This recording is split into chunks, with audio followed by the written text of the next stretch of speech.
کسی کسی کو عظمت والا مہینہ ملتا ہے، اور یہ بھی کیسا عظمت والا مہینہ ہے، اللہ۔ حدیث مبارک کے اندر آتا ہے، ہمیں قدر نہیں اس کی، حدیث مبارک کے اندر آتا ہے سرکار نے فرمایا شعبان کے لفظ پر غور کرو، اس کے معنی ہے پھیلنے کے۔ شعبان کا لفظ شعبہ سے نکلا ہے، شعبن کے معنی ہے پھیلنے کے۔ کیا چیز پھیلتی ہے؟ سرکار فرماتے ہیں شعبان کے مہینے میں جو روزہ رکھتا ہے اللہ کی رحمتیں اتنی وسیع ہوتی ہیں اور اتنی پھیلتی ہیں اس کے لیے کہ اس کو جنت کے اندر لے جاتی ہیں۔ یہ مہینہ ہے، اس نے عظمت والا مہینہ۔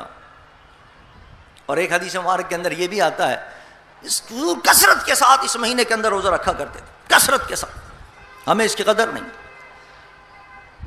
شاید ہی کوئی شخص ہوگا جو اس میں روزہ رکھتا ہوگا، لیکن حضور سب سے زیادہ رمضان کے بعد اسی مہینے کے اندر روزہ رکھتے تھے۔ صحابہ نے پوچھا یا رسول اللہ اس مہینے میں آپ روزے زیادہ کیوں رکھتے ہیں؟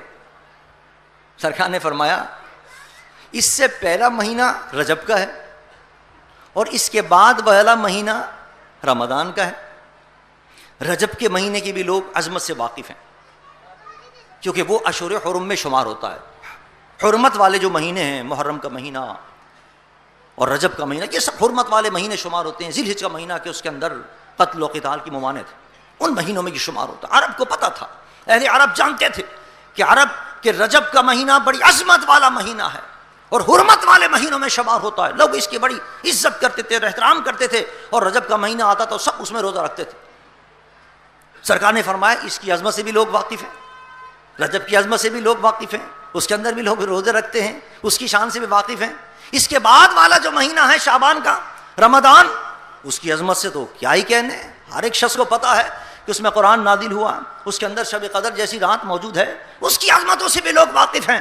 رجب کی عظمت سے بھی لوگ واقف ہیں، شعبان کے بعد جو مہینہ آتا ہے رمضان، اس کی عظمت سے بھی لوگ واقف ہیں، لیکن شعبان کی عظمت سے کوئی واقف نہ تھا، اس لیے میں اس میں روزہ رکھتا ہوں تاکہ لوگ اس کی عظمت سے بھی واقف ہو جائیں۔ نعرہ تکبیر، نعرہ رسالت، نعرہ رسالت۔ اب یہاں سے دو باتیں پتہ چلی۔ پہلی بات تو پتہ یہ چلی کہ جس کا کوئی والی اور وارث نہیں ہوتا اس کو مصطفیٰ اپنے سینے سے لگا کر آسمان پر پہنچا دیتے۔ شعبان کو کوئی پوچھنے والا نہ تھا، رجب کو سب پوچھتے تھے، رمضان کو سب پوچھتے تھے، سب اس کی عظمت کے قائل تھے، لیکن شعبان کو کوئی نہیں پوچھتا تھا۔ مصطفیٰ نے فرمایا جس کو کوئی نہیں پوچھتا اس کو مصطفیٰ پوچھے گا۔ نبی نے فرمایا یہ میرا مہینہ ہے، اپنا مہینہ کر کے اس کو سارے مہینوں سے عظمت والا مہینہ۔ شاعر نے اسی مضمون کو اپنے ایک شعر میں بیان کیا، میرے خیال میں شاید خالد صاحب کا شعر ہے۔ وہ کہتے ہیں کہ جس کا بھری دنیا میں کوئی بھی نہیں والی، کوئی جس کا نہ ہو، سب چھوڑ، غریبوں کو، بے یار مددگار، یتیم، کوئی نہیں پوچھتا تھا حضور کے زمانے کے اندر۔ جس کا بھری دنیا میں